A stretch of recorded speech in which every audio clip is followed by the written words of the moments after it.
No, you're now. Oh, I'm now. Okay, we can be now. Now. I was wondering about that because I just saw your LinkedIn post where you were doing the video, and I actually just commented on it, and so I was wondering. I was Oh, like, was at 11? No, but that's fine. That's she's fine. We can do it now. she's recording right before she's recording. That's Bold. that's bold. That's a bold move, Cotton. You know, See how it goes. So far, so good. just do bold things, okay, Bryson? Do bold things. Absolutely. Well, you have I been was going doing to say bold that. I mean, things. that's very on brand. I mean, you're not wanting to, take it easy or, I'm not saying you like to mix it up, stir up trouble, but that's why we love it. Actually, we just talked about how I need to learn to say no to more things and slow down a little bit, probably. But I don't know if I know how to do that, so it's probably not coming soon. Yeah, I'm not seeing it. Okay, I'm not seeing it there either. Okay, so I'm going to share my screen. Oh, and I'm on my last. While you're doing that, Maril is a proven Purple Team program manager and pioneer. She incepted a teachable, repeatable, scalable, self-sustaining Purple Team methodology, which has built programs across multiple organizations, from startups to SMBs to enterprise level, and a variety of industries. Most recently for Zoom video communications. Purple teaming is a niche in offensive security testing that has gained a lot of attention and traction, almost like there's a whole conference created around it. In the recent cyber landscape, focusing on actionable, measurable mitigation and detection improvement on high impact vulnerabilities in people, processes, and technologies. Thank you, Bryson, for that wonderful intro. I feel so cool about myself. Thank you to everybody who's here to listen to me speak/rant about Purple Team things. So welcome. This is How to Win Friends and Influence Purple, demonstrating value to skeptics through metrics. And this talk has been a long time coming. I'm very excited to be giving it. I get these questions every single time I talk about purple teaming. Speaking of, the reason I get to talk about purple teaming, as Bryson just mentioned, is a lot of these things you see in front of you. So purple teaming has been a passion of mine, very near and dear to my heart, something that I helped build since I basically started in OffSec almost 4 years ago now.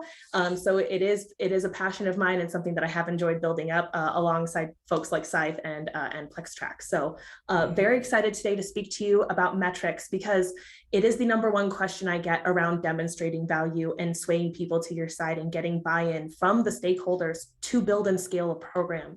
So I just want to say, if you're here today, if you came to UniCon, if you're attending an all purple team summit, then you're a visionary. You're absorbing these talks and taking in this information with the hopes that a new approach to offensive security is going to bring a fresh perspective to your organization. You're here because you're a believer, but not everybody is so quick to adopt new ideas as practice. In today's business landscape, introducing new ideas and initiatives can be met with a lot of resistance and skepticism from stakeholders. And yet, sticking stubbornly to our guns and how things have always been done isn't improving security and isn't preventing new breaches every other day. This is especially true when these stakeholders feel that their needs or concerns are not being addressed, or that the proposed initiative lacks clear demonstration of value. Purple teaming in and of itself has already had to fight an arduous uphill battle, proving our value and explaining why we deserve to stand up there alongside red team results and claim that we make security better, that we work at every level for every size organization, and that we have our own function and can prove our own value. So that's why we're here today. One powerful tool for overcoming this skepticism and defeating those naysayers is demonstrating value, obviously through the use of metrics. Metrics are your friend. They provide an objective way to measure progress, assess impact, and demonstrate the value of a particular initiative, such as a purple team program. But even those of us who have been enterprise purple teaming for a minute, in fact, it comes up frequently in our purple team meetups. We have one going with folks who do it across a variety of companies, from NVIDIA to Meta to us. And we are constantly asking each other, what metrics do you track? What do you use? How do you show value? What tools are you guys using? How do you document this in a way that managers and stakeholders can use them? So in this talk, we're going to discuss how to effectively use metrics to win over the skeptics and drive organizational success for your purple team. First, we're going to define the value of purple team. You already know what a purple team is, at least I hope you do. If not, there are talks out there on it. Then we're going to talk about because that's the first value proposition conversation you'll need to have. What is the value of my purple team? Why should you let me do it? Then we're going to discuss the tangible value you can prove through the metrics and the tools that help you do this. And then, because I thought I had a longer speaking slot than I have, if we have time, we will address the cross-functional and intangible outputs and improvements that can be attributed to purple teaming. And if not, I'll record this and send it to sites so they can publish it for you. So what is the value of purple teaming? How does it compare? With the ever-evolving landscape, it's imperative that organizations adopt a more comprehensive approach to security testing. Traditional models of red teaming have proven to be ineffective for certain organizations, not all, but for some. This is where purple teaming comes into play. I've advocated for it in multiple talks. It's a common misconception that purple teaming is merely red and blue teams coming together and hanging out with each other. But at its core, really what you'll see as a result is that it fosters a more holistic, completely collaborative security approach. We don't just bring SOC analysts and detection engineers to come sit with pen testers and everybody just sits there together on an exercise. We bring together everybody who has a vested interest in data security, from the DFIR teams to the BCP to the CTI to the enterprise risk, heck, even to the marketing and internal audit teams. If you're concerned with the safety and privacy of your data, you belong doing purple activities. Purple teaming provides a more collaborative and coordinated approach to security testing. It allows organizations to identify their vulnerabilities and weaknesses more effectively and to address them, this is key, in a timely and coordinated manner, not sending findings to a backlog where the inundated engineers do not have time to get to it. Through this approach, organizations can improve their security outcomes and reduce their overall risk posture, which are all things that cybersecurity insurance firms and boards of directors love to hear. But how do we definitively do that? How do we show all this value that we're providing to the org, to the other stakeholders and other departments? Well, some examples of how purple teaming can provide value to the organization. Improved communication, because by bringing together red and blue teams, purple teaming facilitates open communication and collaboration between these teams. We are defeating the us versus them mentality and getting rid of the silos that neither knows what the other's working on. And if we help them out at all, then they're just getting an easy win. They're getting a pass. They're not really doing their jobs. We need to defeat this mentality. So this can lead to a better understanding of each team's role and responsibilities, and ultimately lead to a more effective approach to the security testing you're already doing. It leads to more comprehensive testing because, unlike traditional pen testing and red teaming engagements, purple teaming provides a more comprehensive approach. It allows you to identify your vulnerabilities from both an attacker's perspective and from the defender's perspective, and it leads to a more comprehensive understanding of the organization's posture. It lets you baseline more effectively. It lets these people talk to each other. It also leads to timely remediation. Again, getting rid of the idea of a backlog, getting rid of reports with 80+ findings in them. That is honestly a mountain of work. We always say in tech, we should not boil the ocean, but that's exactly what that's attempting to do. It's making people boil the ocean. We don't have time to do that. So instead, we're going to boil it one pot at a time in these purple team exercises, solving these TTPs together. This is where more timely remediation comes into play. So those are metrics. The key success factors for a purple team. If you're going to get a purple team off the ground, if you're going to demonstrate the success, you need to have some key success factors. It's going to require leadership support, because leaders within the organization have to be committed to the approach, and they have to provide the necessary resources and support for the teams involved. You can't say, you can say it to me because I've done it before, but you can't say scale a purple team with no budget, no time, and no people to help you. I can do that, but not everybody can do that. And that's not setting your team up for success. That's setting your team up to be maybe a proof of concept, if that, and then you need to give us more buy-in. You need to give us more support to scale. It needs collaboration. So again, collaboration is a key metric of purple teaming, but the red and blue teams have to be able to work together. If you're not going to sacrifice the time and the people resources and take them out of their flows for this open collaboration to happen, if you're going to say you have to do it, but you have to do it by yourself, and also we don't want to play nice with you, then it's not going to be a success. It's not going to add any value. It's going to be a dead initiative. It also requires continuous improvement.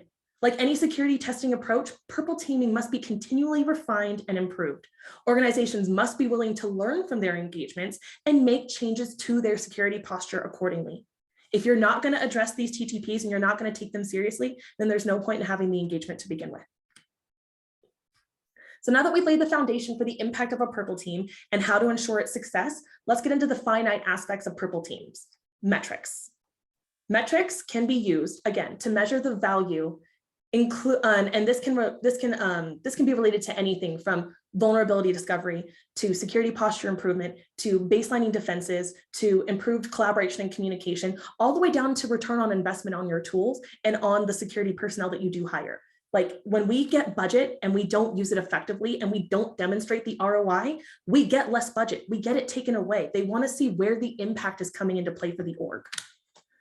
So the types of metrics, to measure the effectiveness of purple teaming, we need to look at different types of metrics, and they're not all going to be things that the purple team owns, but they are all things that the purple team touches. So these metrics can help us evaluate the impact of the process, identify the areas of improvement, and justify the investment.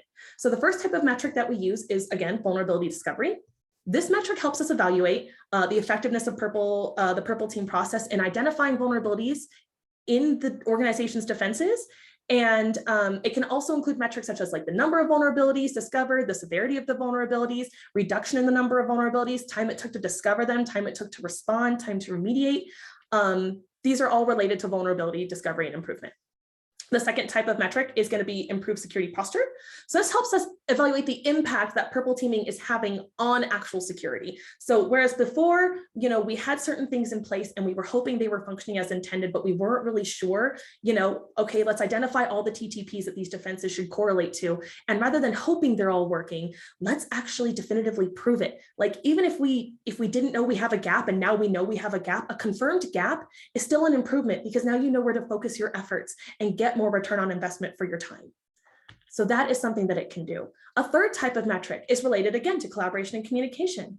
You can measure the effectiveness in promoting collaboration between different teams, such as the number of cross-functional team meetings, the number of issues resolved collaboratively, the number of new initiatives overall, such as someone from the red team can say it would be so great if we could have this, and someone from the blue side can say we can help with that. You can get paired with an engineer who can help you make that a reality. You can get custom tools. You can get custom statistics and reporting and insights. All of these things can be achieved when you're having conversations on what do we need and can you help me get there? And it also makes people feel really important and feel like they're actually contributing in their job. Finally, addressing the return on investment metric. This is the one that helps us evaluate the financial impact of the purple team processes. It can include metrics such as the cost of the process, the savings realized from the process, the overall return on investment, the number of reduced fishes clicked, the number of passwords improved, the number of, you can tie this to a lot because it focuses on process improvement and processes revolve around people. This is really one of the things that's going to help you very, very possibly quantify your insider threat metric as well. So again, these aren't things Purple that owns, but these are things that Purple can help with and point backs that Purple can use from other departments as evidence of that collaboration and improvement across the organization as a whole. Holistic improvement. Best practices for selecting and defining your metrics. So there are definitely some best practices involved. We shouldn't just be, throwing darts randomly at a list of metrics and saying we can use this to demonstrate how well we're doing. There's definitely a science involved to it. And some of the best approaches you can take to identifying metrics that are ideal for your org, because again, Purple teams are customized, they're highly customized. Their objectives are going to be different. The team makeup is going to be different. The objectives are going to be different. Everything is going to be different. And so your metrics must also be different and unique to your org, which is why it takes Purple teamers knowing their org and their org's goals very, very well. So some best practices, the first one's going to be obviously aligning it with the business objectives. Pretty much everything we do in security, including offensive security and collaborative offensive security, comes from an objective of the business. The business has a goal to make money and keep stuff safe so they don't get fined because again, money. So when you align your security testing goals with your business objectives, you're going to be immediately giving the business value in a context they understand. No more is it a fight between business departments and technical departments to get the things they need done. You're speaking a language and using a point back that anchors for your stakeholders. That's super crucial. If the business objective is to reduce the risk of a successful cyber attack, then the metric selected could be the number of critical vulnerabilities discovered during the engagement and then remediated immediately during the engagement. We just reduced attack surface 3%. That's an outstanding metric to have.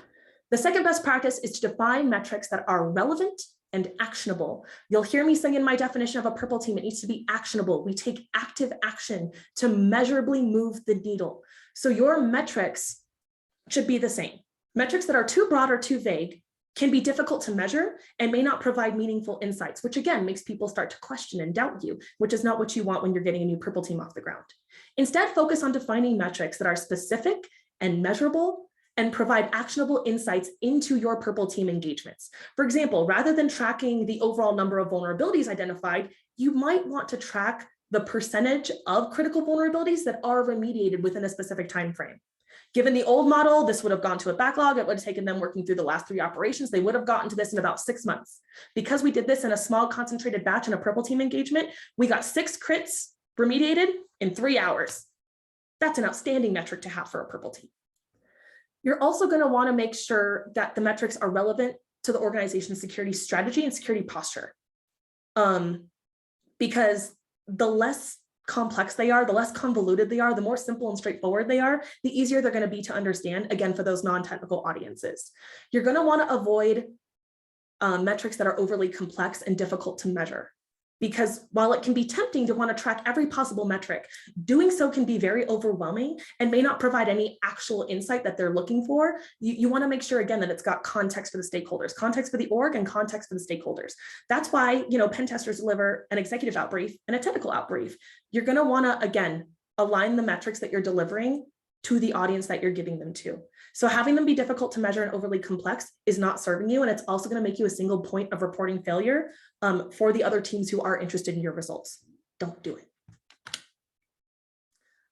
Okay, so now that we have a better understanding of what purple teaming is and why it's important and how we can demonstrate some value, actually, Bryson, can you give me an indication on my time? How much time do I have left? Because again, I thought I had a 40-minute slot and I don't think I do. Bryson. Okay, well, I'm just going to keep going. If I don't get through the whole talk, I sincerely apologize. Again, I'll record it for you. Now that we have a better understanding of how to define metrics and some of the metrics we can use, I did want to get into some real world examples and into the tools that can help you track and prove these things. So some of the real world examples and these are of metrics. This is not of an exercise. Some of the real world examples of metrics that I have used are time to detect and respond. So how quickly can we identify and report on vulnerabilities? How quickly are we helping the blue team do these things? Is there, mean time to detect getting reduced? How quickly, once they found it, how quickly can they respond to and remediate it? And again, hopefully you do it within the exercise. So it's a number of hours and not a matter of weeks or months. Number of vulnerabilities detected or reduced. The success rate of the attacks, that's a metric for the red side. So they're gonna wanna know what percentage of the things they tried were successful and were blocked. And then you can repeat those things, right? The retesting hamster wheel and say, we brought some of those things back in this kill chain and they didn't work. We had to go back to the drawing board. We had to get more creative. That remediation is functioning as intended, better than intended. We had multiple data sources, multiple points of telemetry, multiple points of visibility. So the number of attacks succeeding and failing is a valuable metric for both teams to have. And then you can also tie it to risk. I have all of the offensive teams I work on start correlating their findings to enterprise risk using the risk management framework. I don't have us arbitrarily assign, high, medium, low, critical to things, because once we start tracking risk on a numerical level and try and put as much objectivity into that subjective process as possible, we can start tracking numbers that reduce, an attack surface that reduces, and residual risk that reduces. And that is directly tied to dollars the business could lose, and also helps justify your due diligence when you're qualifying for cybersecurity insurance, and trying to disprove negligence if you are breached. So these are all great examples of real world metrics that I've used on purple teams. But tracking metrics alone is not enough. We also need to use the right tools to capture and report on the metrics that we're tracking, because as anyone who's done it by themselves know, doing it yourself, all of that by yourself, it's like herding cats on steroids and none of them speak English. So the tools are really what's going to help you succeed and scale this thing. So this can include a variety of tools: attack simulation tools, vulnerability scanning tools, reporting and documentation tools, statistics and demonstrating tools. By using the right tools in conjunction with the right metrics, we can definitively demonstrate the value of purple teams and let these teams feed themselves and not make sure that we have to keep pushing these results onto them. They'll see it. So for vulnerability tracker scanners, which again can help in your purple team engagements from the blue side, here are a list of some great paid and free ones that I've used on various engagements. Metrics for tracking, metric tracking and threat hunting tools. Again, a variety of them. Everyone's got their favorites. I'm not saying my way is the right way. I'm saying my way is just, the way that I like the best, like kind of like we all have a favorite attack box. And then you've got your adversarial emulation tools. And these are, again, the things that are going to help you definitively tie campaigns to TTPs and break those down on the technical exploit level and make sure you can track the vulnerabilities and attack activities. This is a great list of them. You'll see some people, Scythe is on there. We've also got some of the free and open source ones like Caldera, Metasploit's, of course, a go-to. MITRE Attack Evaluations is a very powerful tool. And Infection Monkey, which if you've never used before, it's insanely awesome, and I have a Pluralsight course out there on it, so you should check it out because it's fun to watch Infection Monkey do its thing. I can, of course, go into depth on all of these. I can do it more in questions if we'd like. I know we're running short on time, so I am going to move on. But best practices for selecting and implementing tools for your purple team. Again, define your objectives. Before selecting any tools, you need to know what your objectives are and the tool that's going to best meet those needs. What are you trying to achieve? What metrics will you be tracking? Once you have a clear understanding of that, you can find the right tools. Evaluate your tools. Don't just download it and plug it in and play and assume it's going to solve all your problems. That is the antithesis of what a tool is supposed to do.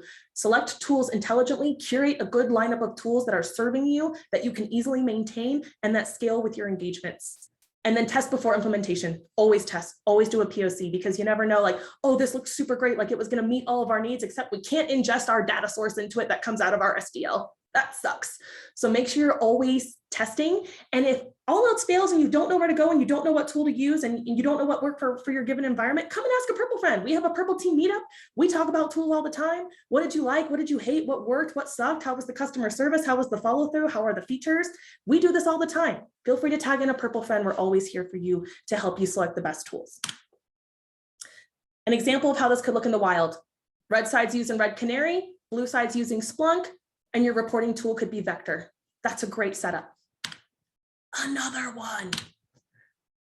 The red side could use Mythic, which is a C2 framework. Blue side could be using Elk Stack.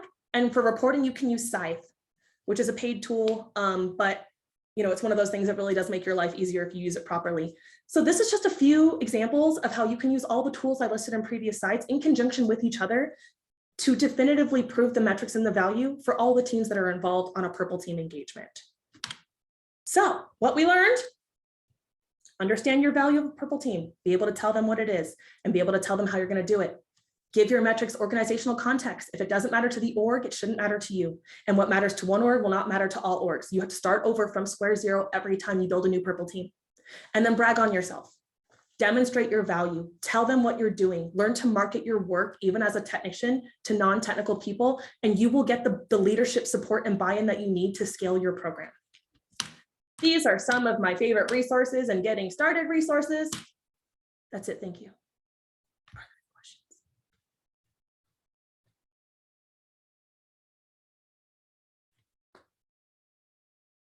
Are there any questions? Should I check the chat? Is that what we do now?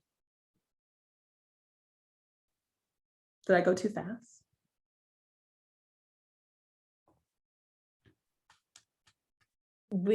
Yes, we can do the chat. We can do the question and answer.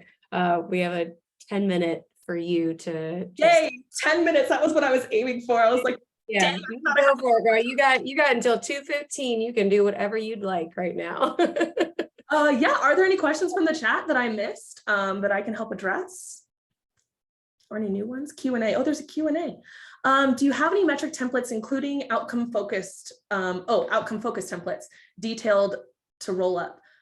Yes, I have a variety of templates that I use, but I mean, again, it's going to depend on your makeup every single time. It's going to depend on what your objectives are. It's going to depend on the tools you use. It's going to depend on if your organization benefits from things like RACEs. And, I can do my tracking in an Excel document if I'm being given no budget, or I can do it in something really jazzy, like Attack IQ if I'm being given a budget. So you'll have templates and things that you'll build out and like go to reliable systems for categorizing these things as you do it more. What works for me might not work for everybody, but if you're interested, I'm happy to share those privately. How can we use purple teaming to identify compliance gaps and improve our compliance posture? This is such a great one. So what you can basically do is just like we do control mapping from things like regulatory frameworks or from SOC 2 audits, we take those control families, right? So all of the control statements and the control families come from one of the pillars of cybersecurity. We're trying to protect something. We're trying to protect something in a certain way from it being used incorrectly. And that delivers your governance and how you as an organization need to implement those things, right? So when we're using attack activities, we can do a reverse mapping. We can take those control statements and we can take them and map them to TTPs. We can execute on those TTPs and say, now this brute force was successful because your password policy is weak. Improve the password policy, complexity, length, history, and lockout. Put those measures in place. Then push out that update to all the users, make sure all the users are compliant, and we'll try it again. And we'll make sure that brute forcing at least took longer, or at least wasn't as easy, or at least, didn't work at all, hopefully. So you can take the controls that you've implemented from an operational, technical, and administrative standpoint, actively, proactively test them with your red team, and you can tie those directly to compliance things. Absolutely. And that's how you would identify those gaps. And I don't have a reporting vehicle for that, but I'll find one if you're curious, Katerina. What factors should be considered when determining ROI, long versus short term? That's going to depend on your organization. It's going to depend, again, on the investment they give you and how you prove its value. So if they're going to say, I'm going to give you 2 blue teamers and 2 red teamers, which are 4 FTE resources, 8 hours across 3 days, what did that buy me? And you can say, given that you took these people out of their flows, out of active investigations, out of active pen test, and let them do this exercise. Again, we identified this many vulnerabilities. We remediated this many. So whereas before you had 18 criticals out in your environment, now you've come out with 6 of those remediated, and the other 6 more have been reduced down to mediums, and the other 6 have been reduced down to informationals, or we're monitoring them, or we've set up active telemetry for them. But like, there's various ways to demonstrate ROI. If I have to give an ROI talk, I'm happy to do it. Do you have any advice on how to connect purple team metrics to business outcomes? Yes. Simply know what the business outcomes are. And again, do a mapping like I just did with the control statements. You can literally map every single thing the business wants to do. The business wants to make more money and onboard more customers. Okay, you have to protect their data then. How are we protecting their data? Let's test if we're protecting their data. What are some various ways data can be attacked or accessed or abused or exported? And the attack and technical things that you're doing can now be aligned. No, we can't accept more customers and make more money because the infrastructure you have is inadequate because we were able to pwn you in 2 seconds flat. So that's one of the ways, but you have to understand what the business outcomes are and how your purple team or your offensive testing program can proactively address them. I'm getting more and I'll keep going. I was gonna say, hey, Maril, Chris and I are joining you up here at least to help wade through everything. So great. Someone feel free to rudely interrupt me and cut me off when my time is over. I'm trying to get through as many as possible. No, you're doing great. That's what I actually wanted to follow up on that question, because I really like some of what you talked about at the beginning, sort of setting the stage for everyone here. It's like we live and breathe purple teaming, but what are some of the questions you do when you're sort of doing discovery, right? You're coming either into a new team, a new organization, and you're trying to figure out where are they in their acceptance of purple teaming, or how do you get them there? How do you evaluate that? I've always said, one of the first things I ask when people tell me they want a purple team is I say, why? Why do you think you want a purple team? What is it you're hoping to see? What is it you're hoping to achieve? Do you have offensive testing already? If so, what are you not seeing from that you think we can do? If you have nothing, then, and I try to see what it is they're hoping to get, what it is they think they're going to get from a purple team. And I either course correct them or I say, okay, this is realistically what we can do. And given that these are your needs, this is what we can address. This is what we cannot. This is what purple does. This is what purple doesn't do.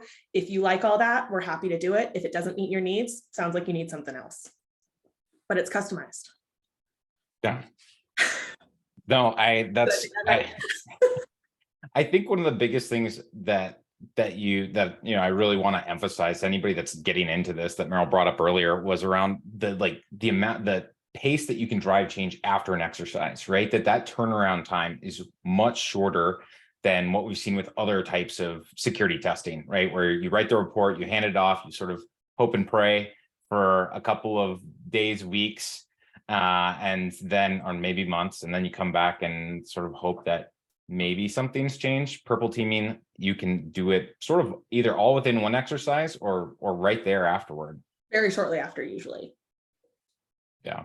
I'll in fact ask them, I'll ask the detection engineers, I'll be like, okay, so you built this, and this. Yeah. And we just proved that they're working. Yeah. What are your plans for this, and that? They're like, that's going to take more. That's going to take like 6 hours of deving. That's going to take like this, and that. But we have those 6 things on our radar, and we are focusing on those in line with the other priorities. So they will be done realistically by this time frame. And you can go to the stakeholders and say, these were fixed immediately, and there's a plan to fix these. Here are the ticket numbers. Here's who you can follow up with.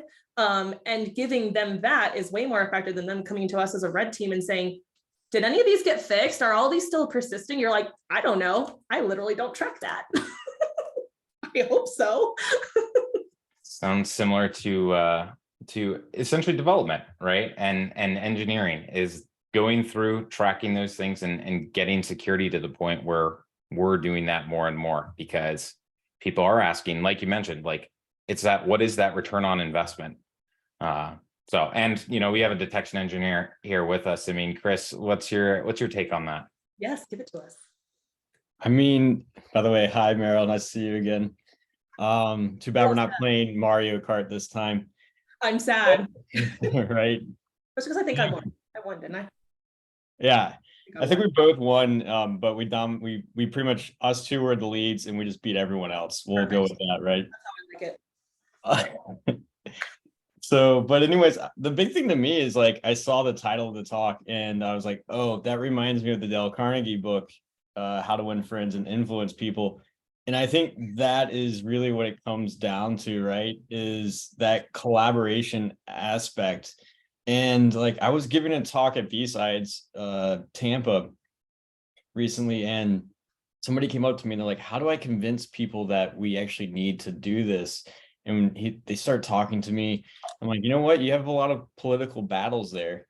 And that's where it comes down to, how can we gain those friends and how can we influence people and win those political battles and those hurdles so that we can actually come together? Because at the end of the day, we all are on the same team of defending the organization, I think. So that's trying to get everyone on the same page to actually do that. It can be a powerful thing, but sometimes, you really gotta get that rope as a leader. Yeah. And start pulling people along with you. They're going kicking and screaming, but once they get on the roller coaster, they're happy clams, I promise. I like I said, I have people, I love the title of the talk for that reason. Every talk I have people say, like, I believe, but like, how do I get my managers to believe? Like, how do I tell other people this is important and make them believe me? And I'm like, yeah, it's you need to know how to market it. You need to know how to talk about it. But like, I've never had that problem. Every time I talk to a stakeholder or I talk to someone who can make a decision and I tell them what I'm going to do and how I'm going to do it, they get excited. They light up. They're like, oh yeah, that's going to be awesome. I can't wait to have that in my hands. I was like, so I don't understand why everyone's having so much trouble, but I'm hoping I was able to give some people some pointers on how to market their hopes and dreams for purple teaming. But it's true. It's one of those things where getting them to buy into security initiatives at all is hard. And then getting them to give you permission to scale something on the side is even harder. Like for Zoom, the value prop was, I will do this by myself for free with open source tools alongside my red team operations. Oh, will you? I'm like, yes, I will. And when it starts working, I need budget and people. So, that's why I'm the one with the purple team. That's something that I think people sometimes underestimate, that battle. This isn't necessarily, it's not a technology piece, right? It's around gaining that momentum, right? And that you are going to have to start small. And that was something that talking to folks, I'm like, start with something that's simple and small and then build your way up. Like you said, then once you get budget and can start looking at how do we scale this thing to have broader impact across the organization, when you can start pulling in more people, those are the places where that's when you're going to be able to have that bigger impact. But you can't start there because, not many organizations can start there because typically they got to see some return on it before they're going to put more resources behind it. Right, which is why I say give yourself a roadmap and a plan. It's the kind of thing where when I talk about like the main metric of my purple team being resilience, everyone's like, wow, that's so cool. What does that mean? How do you really do that? How are you going to prove that to me right now? And I'm like, it's kind of an abstract thing saying that purple team just generally improves processes and communication. Like that's a thing you can claim, but it is so much more powerful and effective when we can assign actual things to it. And I hope I was able to help people identify some of those starting points, places they can start looking and things they can start tracking. Like I realized I was on we call it a cloud SecOps collaboration meeting, where it wasn't necessarily people who have a vested interest in actively purple teaming with me. It wasn't pen testers and SOC analysts. It was engineers and my devs and some of the ISOs and stuff. And we are all on a call talking about how the work we're doing benefits each other and how we can provide cross support. And I'm like, this is a cross-functional conversation that is happening because I didn't bring them together. They had it on their own, but we brought these people together just to talk as coworkers. This is what it's about. That's all that it's about. Yeah, awesome. we sometimes say, like, you know, get everyone in a room and get a bunch of pizza at lunch and like just have them actually at a table together for once. So you solve so many problems that way. Maril, I've got one more question for you. Oh, sorry, Chris. So one of the other things that I'm curious to hear your take on is a lot of people that have gotten into purple teaming in their organization get frustrated by that rate of change. What is that roadmap? Like, how long does that typically take for you? Is that like in the organizations you've been a part of or worked with, is that a 6-month thing, a 12-month thing? Most of the time when I've seen it, we're talking 9, 12 months, maybe 2 years or more, because that is the time it takes, but that's not a timeline that people are used to hearing when they're talking about trying to build out a program. You mean like with getting support for the program, like from idea to actual implementation, or like once we conduct an exercise, like that pace of improvement? That first one, like organizational buy-in and working from that, hey, I'm doing this on my own time, to, all right, I do have organizational support and budget and people and that kind of thing. I would say about 9 months to a year in my experience. I generally get approval almost immediately within like my first quarter to start. And then it takes me time because I've got my full-time duties and then I'm doing this on the side. And then I need to start conducting them. And like, I'm going to ask people to give me their employees from their departments. Like, we're all okay with this, right? And like, they're like, yeah, but you better show us what we're getting for it. I'm like, I will, I promise I will. You'll see something, but it will be a small something until, again, you do give me that buy-in. But the more that you get one win, one executed, and you socialize the ever-living shit out of those results. You tell anybody who will listen, this is what we accomplished. This is who was involved. This is what they learned. This is what they went back and told their teams. This is how we improved. This was a reduction here. This was an improvement here. Then they will start telling their buddies. And then it's like, we're hearing that you're doing purple teaming and it's actually doing something. Can we get a brief on that? And you get to give the value prop again. This is the value. This is why you should let me do it. So it's going to be small conversations at first. But the other big part of that is making people like you as a person, because the first word in purple is collaboration, and people don't always buy products or ideas, but they buy you. So I introduce myself. I say, hi, this is who I am. This is what I believe in. This is what I do. I'm going to do it with, and I hope for you. Can we work together? And they're like, yeah, I'd love to work with you. And then it's not, Maril's trampling all over all the things that we built already. It's, oh, Maril's here to help. That's an ally, not an enemy, which is a much more powerful place to be in when you're scaling something brand new. No, I think that's huge. Just building those relationships before you need them, right? Yes.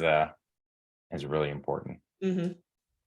So, Chris, any last questions? I already threw my final one out there. Thank you, Tim. Those are excellent questions. Some of the best I've ever answered. I hope this is being recorded. I would just say one of those other metrics that I think is really neat is when you can take what you've done in a purple team exercise and you've used that in an actual real world response. So if you can say, hey, we caught this ransomware precursor here and we got them out, and we did that because we have an alert that came from a purple team exercise. So therefore we stopped a ransomware incident in the organization. Or if we can attribute the activity back to APT 28 and they didn't exfiltrate our data or whatever it is, if we can actually show that we're stopping incidents as a result, mm-hmm. I think that's a huge impactful driver. Yeah, so the purple team engagements will be your reactive resilience. Like, let's train ourselves on how to identify, contain, and eradicate, and then recover, right? Bringing in BCP and DFIR teams. But it will feed your proactive resilience. You will be able to, if you can walk into a meeting and drop a mic and say, that was definitively proactively stopped because of the work we did in this exercise 6 months ago, you can have anything you want. You are the boss of that organization now. That would be the freaking dream. And the better tools and reporting and documentation you have, the more likely you'll be able to do that. Right. Yeah. We're trying to get to that lesson learn cycle without an actual IR, right? You're like, I just need someone to try and hack us so I can prove that I'm doing a good job. Remember, there are no small targets, only small CEOs. All right. Well, I think you gentlemen have a talk now, so I'm gonna go off camera and I'm gonna watch it and judge you. No, I'm kidding. Thank you. Slightly. Good to see you again. Am I gonna see you both in DC again at Hackfest? Hackfest is at Hollywood this year, I believe. Oh, is it? Okay, then Hollywood. Maybe. Maybe we'll see. I think they just opened call for papers if anyone wants to apply. So maybe we'll see you out there. I'm gonna do it. I'll see you there. All right. Thanks, Meryl.